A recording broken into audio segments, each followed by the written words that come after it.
I remember back in the mid-90s walking through Wiley Park late at night, and I was wanting to use the toilet. And I went to use the public toilet, and there were quite a few hundred Muslim men congregating in the park at that time, and I'd never had any experience till then with Muslim people of any kind. I certainly didn't have any malice toward any race of people, and certainly not Muslims, and I still don't.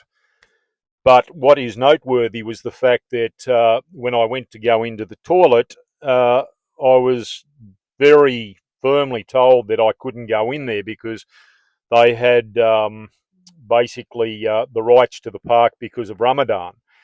And I strongly protested in a civil way, but I made it very clear that I wasn't going anywhere, that it was a public toilet in a public park, and that I had every right to use the toilet regardless. And even if there was some sort of legality that allowed them to exclusively use the toilet, just common courtesy and common decency would dictate that they would have allowed me, given the fact that I needed to go to the bathroom, they would have allowed me to use the bathroom.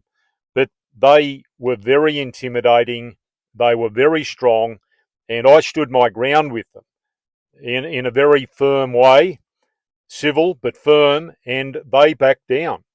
They backed down. And I don't say that to be malicious to them, I don't say it to be demeaning, I just simply say it to make the 2 points: the fact that this agenda, this mentality, this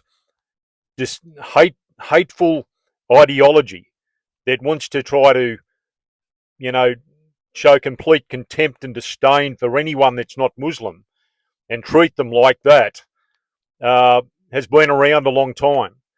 And I didn't set out to be, to have a concerns about Islam. I've certainly had a lot of encounters with Muslim people since then, and it has not been a pleasant experience. And I'm just simply stating a fact. I'm not being malicious toward Muslim people. I know, and I'm very aware that there are plenty of very nice, very loving, caring people that just happen to be Muslim. But the fact remains, and for their sake, I think it's important to call it out, to identify the fact that they are part of something that has a very big problem, a very real problem. But just to conclude, this thought is the fact that when you stand up to that spirit, it will back down. It backed down then, it's backed down plenty of times, over the years that have followed when I've stood up to that spirit, because right is might, and especially when you have God on your side. You can be civil, you can be reasonable, you can be decent, you don't need to be hateful, but you can still stand up for what's right. And when wrong and evil confronts that which is right, the wrong and the evil will bow down and will run away in fear.